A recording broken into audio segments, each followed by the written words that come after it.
오늘 제목은요, 설교 제목은 제목 한 다음에 물음표를 찍었습니다. 아까 자막을 담당하시는 우리 전도사님이 연락이 왔어요. 목사님 제목을 주셔야 되는데 제목을 안 주셨다고. 그래서 이게 제목이다라고 이야기를 했습니다.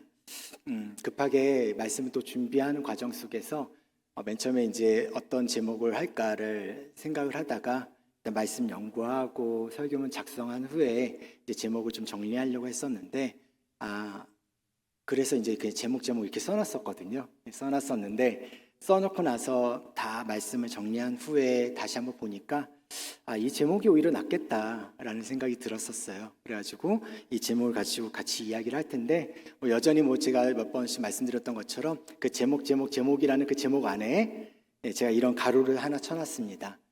하나님께 붙들린 영혼이 가야 할 길이라고 이렇게 적어놨어요.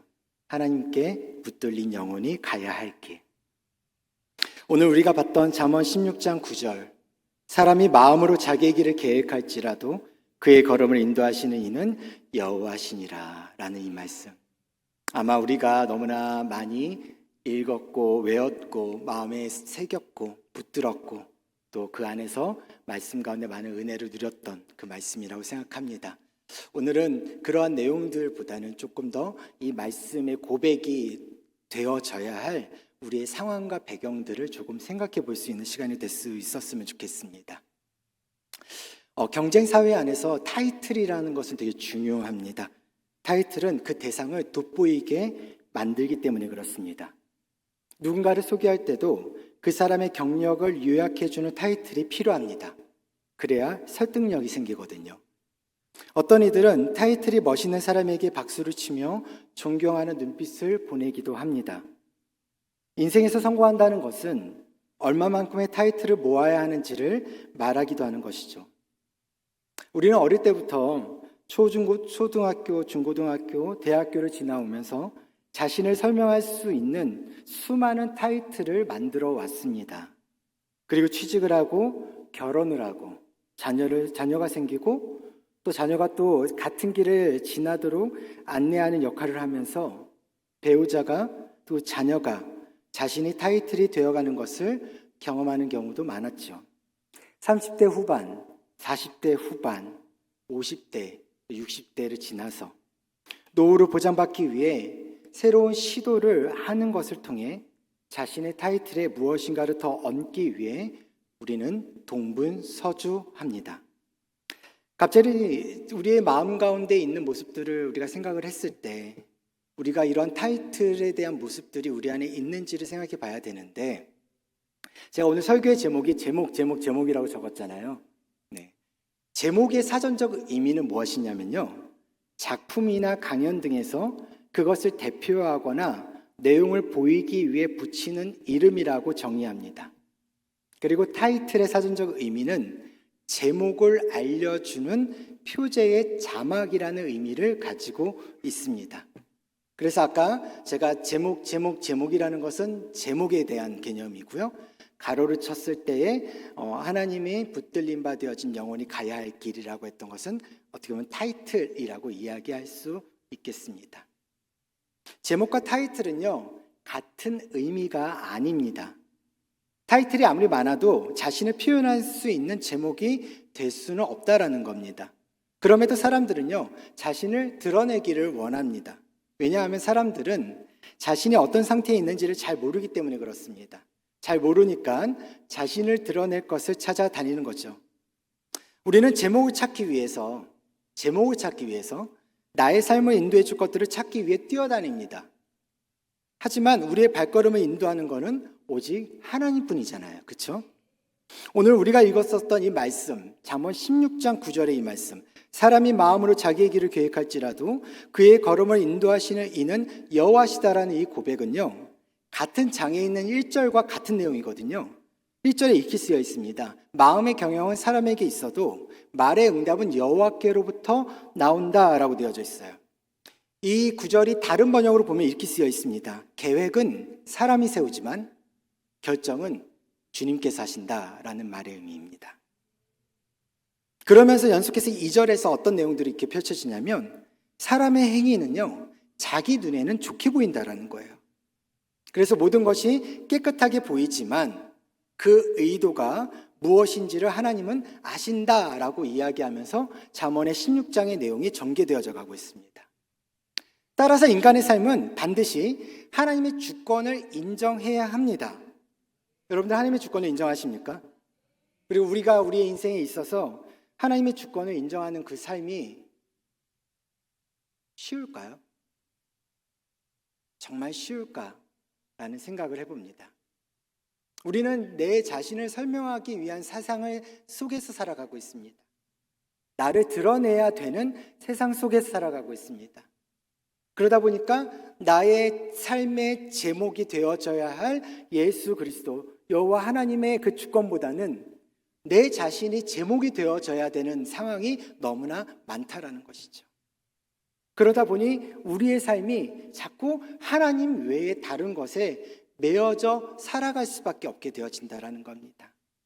하나님 외에 신을 섬겨 나아가는 것의 삶의 모습이 우리 안에 과연 있는지를 돌아봐야 한다라는 것이죠.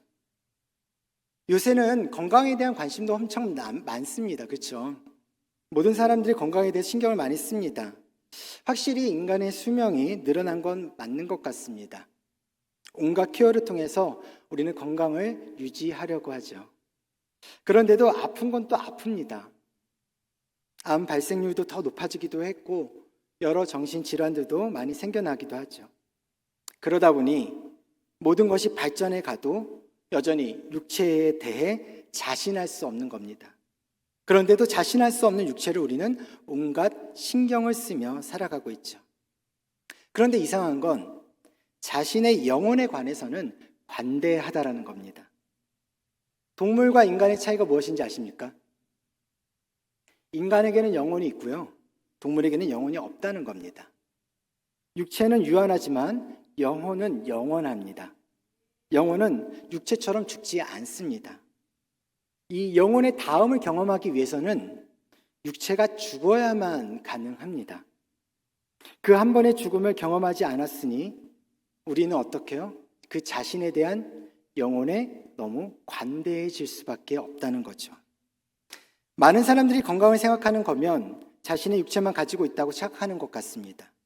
우리는 어떻습니까?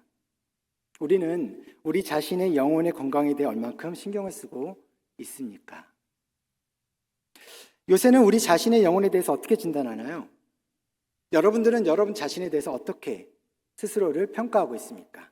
정상입니까? 정상과 비정상의 기준은 그러면 어떻게 세우고 평가하고 계십니까? 요새는 자신에게 정확하게 직면할 줄 아는 자만이 살아남을 수 있는 세상이라고 이야기합니다.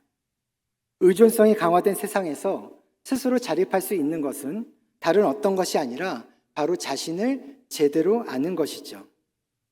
그러나 그렇게 하기 위해서는 기준이 필요하다라는 겁니다.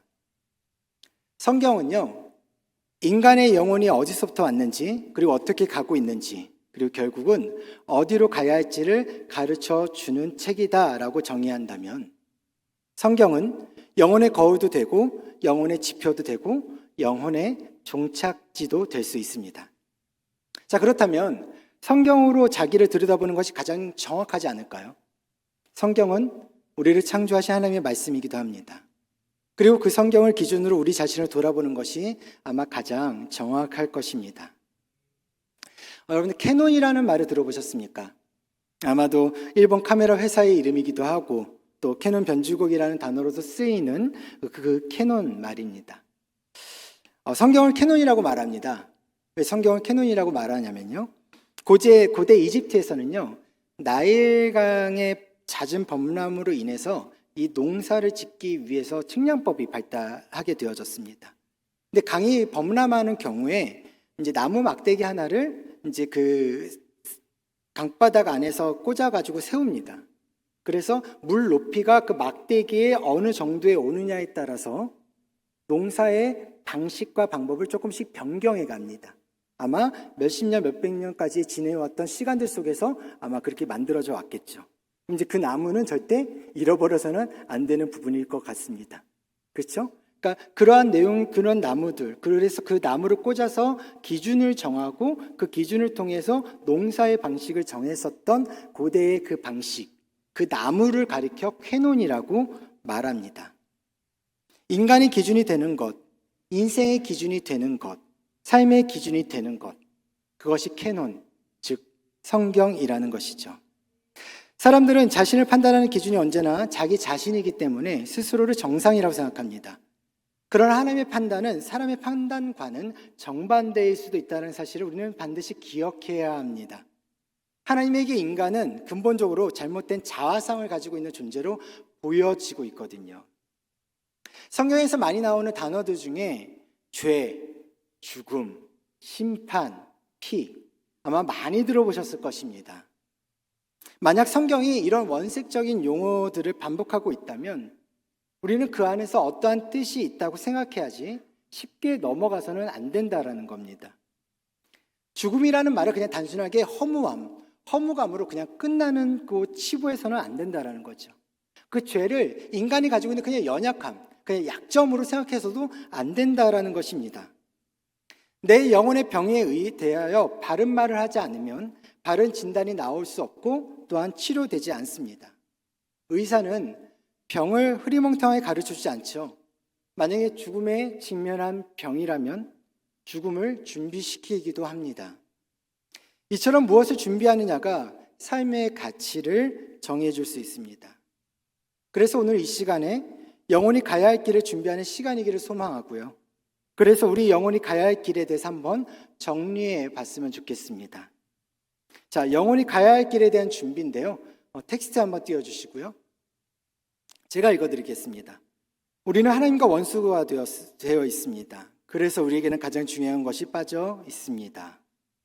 하나님을 떠나 원수가 되어 하나님이 없는 생활을 하는 사람은 하나님의 진노 아래에 있습니다. 그럼 이 상황을 해결할 수 없나요? 우리는 해결할 수 없지만 하나님은 해결하실 수 있습니다. 하나님이 우리에게 요구하시는 것은 단 하나, 믿음밖에 없습니다. 우리가 예수 그리스도를 믿으면 얻는 것이 있습니다. 결국 사람이 마음으로 자기의 길을 계획할지라도 그 걸음을 인도하시는 이는 하나님밖에 없습니다. 자, 방금 읽어드렸던 이 내용을 하나씩 나눠서 이 시간 좀 말씀을 가지고 여러분들하고 좀 나누려고 합니다. 자, 가장 먼저 하나님은 우리 영혼에 대해 어떠한 진단부터 하셨는지 우리가 좀 생각해 보길 원하는데요. 첫 번째, 우리는 하나님과 원수가 되어 있었습니다.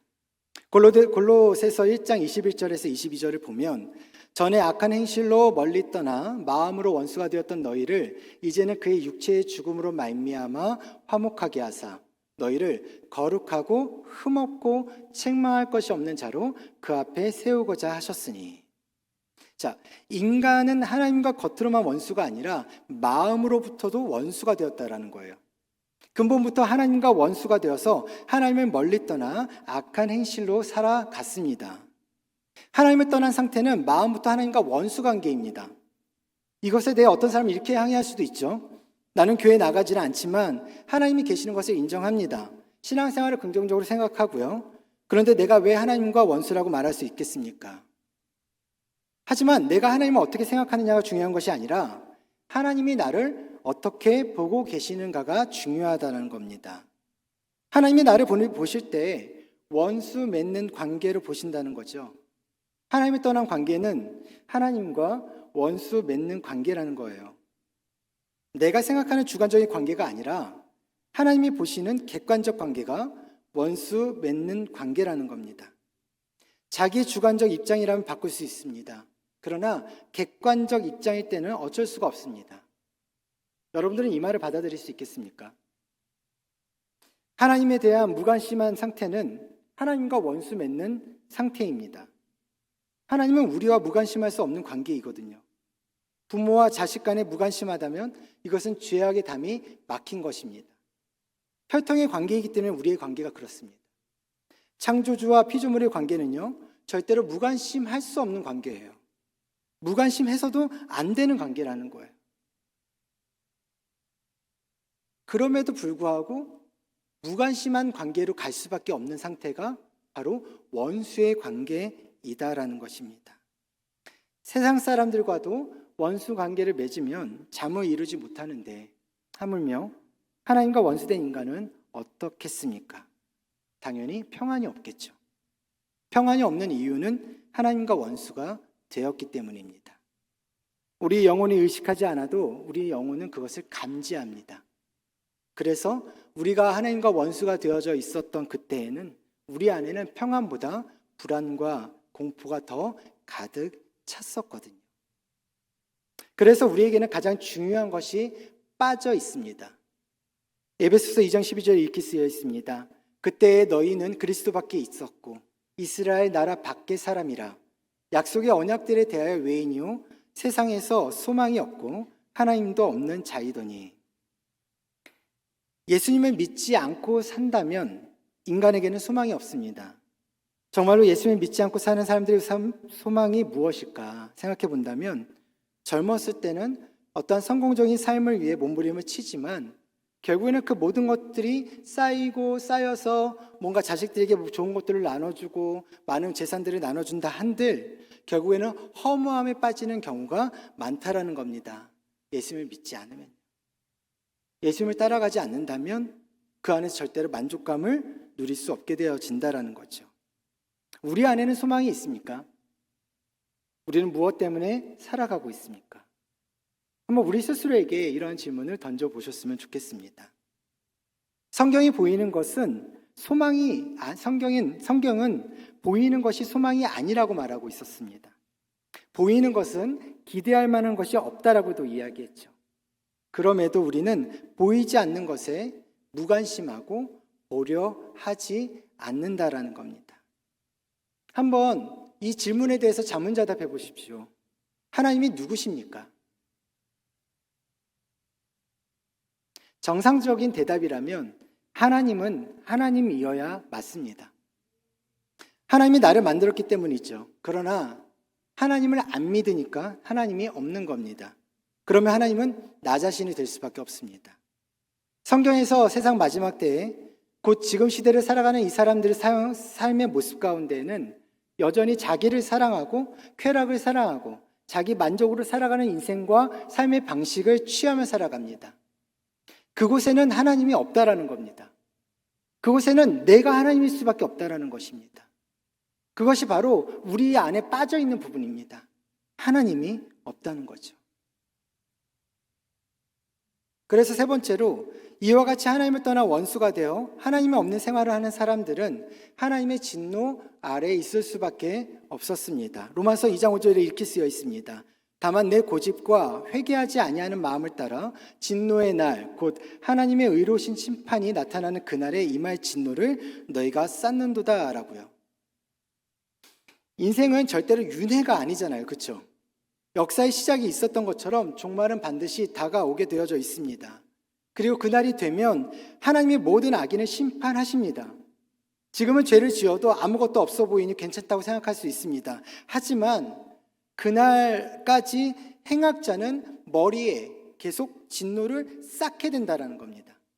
자기가 감당할 수 없는 진노를 쌓아놓는 것이 하나님이 없는 인생에서 살아갈 수밖에 없는 삶의 방식이다라는 것이죠. 그들이 어떻게 살아왔든 그들이 어떤 삶을 살아왔든 어떤 선행을 했든 어떤 모습으로 살아왔든 하나님이 없는 순간 하나님이 없는 삶의 인생들은 결국에는 진노의 것을 쌓아놓는 인생밖에는 되지 않는다라는 것입니다. 그리고 결국 하나님이 심판하시는 그날 우리는 그 어느 것도 우리를 구원할 수 없다라는 것에 내 몸에 내가 지니고 있었던 모든 것이 다 발가벗겨져 아무것도 소용이 없다라는 것에 또다시 허무함을 누리며 나아갈 수밖에 없게 된다라는 것이죠. 자, 그럼 이 상황을 우리는 해결할 수가 없을까요? 아닙니다. 물론 우리 입장에서는 관계를 개선할 수 없지만 하나님 입장에서는 해결하실 수가 있습니다. 골로새서 1장 20절인데요. 그의 십자가의 피로 화평을 이루사 만물 곧 땅에 있는 것들이나 하늘에 있는 것들이 그로 말미암아 자기와 화목하게 되기를 기뻐하심이라. 하나님과 원수된 관계는요, 하나님이 풀어주셔야 됩니다. 용서는 죄를 감싸는 행위입니다. 하나님과 나와의 비정상적인 관계를 개선할 수 있는 힘과 그리고 능력은 하나님께만 있습니다. 그래서 원수된 매듭은 하나님이 푸셔야 되는 것입니다. 하나님은 당신과 원수된 관계에 있는 종지부를 찍기 위해서 놀라운 일, 큰 일을 행하셨습니다. 하나님은 예수님으로 말미암아 아버지와 아들의 관계를 회복하게 하셨죠. 하나님은 우리가 태어나기도 전에 미리 이 일을 예수님을 통해서 행하신 것입니다. 죄 없는 하나님의 아들이 원수된 관계를 해결하실 분으로 이 땅에 오신 이유가 바로 그 때문입니다. 본래 인간은 하나님 앞에 죄를 지어서 하나님과 원수가 되어 마귀에게 종노릇하게 되어 있었습니다. 스스로 죄의 문제를 해결할 수가 없다는 겁니다. 식물인간이 되어 살다가 죽어도 인간은 죄인입니다. 태어날 때부터 평생을 손발을 꼭꼭 묶여 살다가 간데도 죄인인 것입니다. 하나님과의 나와의 관계는 원수된 관계였었습니다. 강도가 자기 죄를 스스로 해결할 수가 없듯이, 또한 죄인이 죄를 스스로 해결할 수 없듯이 인간은 스스로 죄를 해결할 수가 없습니다. 오직 하나님의 아들 예수님이 대신하지 않고서는 말이죠. 그렇기 때문에 십자가는 하나님의 아들이 내 죄를 그대로 받은 곳입니다. 그리고 십자가의 자리가 바로 지옥이죠. 그곳에서 지옥으로 가게 될 우리의 고난을 예수님이 대신 담당하신 것입니다. 예수님은 죽음을 이기셨고요, 죄를 이기셨고 부활하셨어요. 그래서 이제는 우리에게 선언하십니다. 십자가로 원수된 관계를 해결했다고요. 십자가를 바라보면 누구든지 용서받는다고요. 그것이 십자가입니다. 그리고 그를 믿으면 구원을 얻습니다. 하나님은 우리를 위해 이 엄청난 일을 행하셨습니다. 그리고 이것을 전하는 것입니다. 변화되는 것입니다. 그것이 기독교입니다. 건물과 성도의 모임에, 그리고 건물과 사람들의 모임에, 그것이 기독교가 아니라 기독교는 예수 그리스도를 아는 것, 그리고 그 예수 그리스도를 닮아가는 것, 그리고 그 인생 가운데, 그 삶의 모습 가운데 이 땅에서 하나님의 크신 큰 일을 어떻게 행하셨는지를 따라가고 순종해 가는 것, 그것을 찾아가는 것, 그것이 진짜 기독교의 모습이죠. 그리고 그것이 참된 예배의 모습이라고 생각합니다. 자, 그렇다면 이제 하나님이 우리에게 요구하시는 것은 단 하나 무엇입니까? 믿음밖에 없다는 겁니다. 요한복음 3장 36절 이렇게 쓰여 있습니다. 아들을 믿는 자에게는 영생이 있고 아들을 순종하지 아니하는 자는 영생을 보지 못하고 도리어 하나님의 진노가 그 위에 머물러 있느니라. 예수 그리스도를 통해 이루신 이 사랑을 받으시기 바랍니다. 그리고 그것을 믿으시기 바랍니다. 오늘도 믿으시기 바랍니다. 제가 오늘 이 말씀을 가지고 오면서 제 마음속에 이런 의문을 가졌습니다. 성도들에게 이 이야기를 하는 것이 우리 성도님들에게, 서연의 가족들에게 어떤 의미가 있을까? 특별히 수요 이 시간에 아마 예배 시리즈 2번째 설교를 듣게 오신 우리 성도님들에게 이 말씀을 같이 나누면서 이 말씀에 대해서 어떤 의미가 있을까를 생각했었습니다. 그런데 우리가 서두에 읽었었던 것처럼 잠언 16장의 그 9절의 말씀처럼 사람이 자기의 것을 모든 것들을 계획할지라도 그 모든 것을 인도해 가시는 분이 하나님이시다라는 그 사실이 우리가 살아가는 믿음의 삶과 그 믿음의 여정 가운데 끊임없이 씨름하고 있는 제목 아닐까요? 하나님, 내가 원하는 것과 하나님이 바라는 것이 무엇이고 하나님의 뜻과 하나님의 계획은 도대체 무엇인지, 그 안에서 내가 어떻게 하나님 앞에 순종해야 되는지, 여전히 내 삶과 내 인생, 내가 가진 것은 내가 그것을 순종할 수 있는 힘과 여전히 능력은 없는데, 그렇다면 하나님은 그 속에서 나에게 믿음이라는 것을 허락하시는데 자꾸 내 안에 믿음이, 근데 그 믿음을 통한 내 눈은 자꾸 다른 것들을 보게 되어지고 내 마음과 내 생각과 내 귀는 자꾸 다른 것을 보여지고 듣게 되어지는 것들을 바라보면서 우리는 끊임없이 믿음의 싸움으로 나아가고 있는, 그 안에서 어느 순간에 믿음에 집착되어 그 믿음을 주신 하나님을 바라보는 것이 아니라 그 믿음에 집착된 그 안에 있는 빠져버린 블랙홀처럼 기도 제목 안에 매여서 내 중심과 내 삶에 매여 살아가고 있는 것은 아닌지.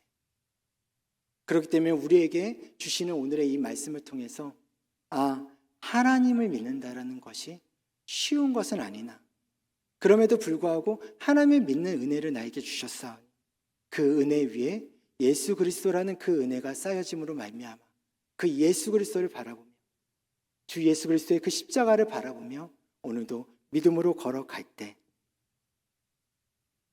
우리는 예수님을 믿고 하는 그 순간 우리는 예수 그리스도를 얻게 될 것입니다. 그래서 6번째, 그럼 이제 우리가 예수 그리스도를 믿으면 얻는 것이 있다는 거죠. 로마서 5장 1절에 이렇게 쓰여 있습니다. 그러므로 우리가 믿음으로 의롭다 하심을 받았으니 우리 주 예수 그리스도로 말미암아 하나님과 화평을 누리자. 믿음 가지고 싸워왔던 하나님과의 관계 속에서 이제 믿음을 통해 어떻게 되는 거예요? 하나님과 화평을 누릴 수 있는, 하나님 안에서의 그 참된 평안을 누릴 수 있는 것. 믿음은 나를 포기하고 상대방에게 맡기는 것입니다. 예수님에게 모두 맡기는 것, 우리 주님께 모든 것을 맡기는 것, 그것이 믿음이죠. 우리의 죄와 우리의 인생 모두 맡기시기 바랍니다. 의심 없이 예수님께 모든 것을 맡길 때 하나님의 아들이 십자가의 죽음을 당하시고 부활하신 사실을 우리의 삶 가운데 믿음으로 나아갈 때 하나님은 우리를 부끄러워하지 않으신다고 말씀하셨습니다. 자랑스러워한다고 말씀하셨습니다. 그렇게 살아왔던 삶의 모습이 세상에서 가지고 있는 타이틀과 세상에서 나를 설명할 수 있는, 규정할 수 있는 많은 수많은 제목들이 나에게 있든 없든 간에 상관없이 우리 주님은 나를 부끄러워하지 않으신다고, 자랑스러워하신다고 말씀하셨습니다. 그렇기 때문에 우리는 이 땅 가운데 주 예수 그리스도의 십자가를 붙들고 그 안에 살아가야 할 것입니다. 그리고 그 안에서 하나님과 화평함을 누릴 수 있는 자격과 그 신분을 우리는 가지고 있으니 그 안에서의 참된 평안을 누리며 나아가실 수 있었으면 좋겠습니다. 그럴 때 우리는 진짜 이 말씀의 고백이 내 고백이 될 수 있는 겁니다. 잠언 16장 9절 같이 읽어볼까요? 띄워줄 수 있어요? 잠언 16장 9절. 네, 시작. 사람이 마음으로 자기의 길을 계획할지라도 그의 걸음을 인도하시는 이는 여호와시니라. 아멘. 사람이 마음으로 자기의 길을 계획할지라도 그의 걸음을 인도하시는 분은, 그 분은 바로 여호와 하나님이십니다.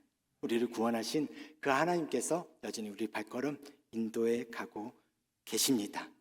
사랑하는 여러분, 하나님의 자녀로 살아가는 내가 뭐가 두렵고 뭐가 걱정이겠습니까?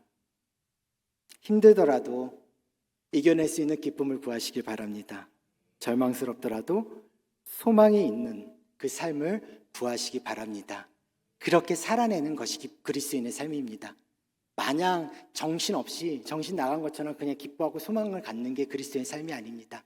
힘들더라도 기쁨으로 주님 앞에 나아가려고 하는 것, 절망스럽지만 그럼에도 불구하고 소망을 구하며 살아내는 삶이 그리스도인의 삶입니다.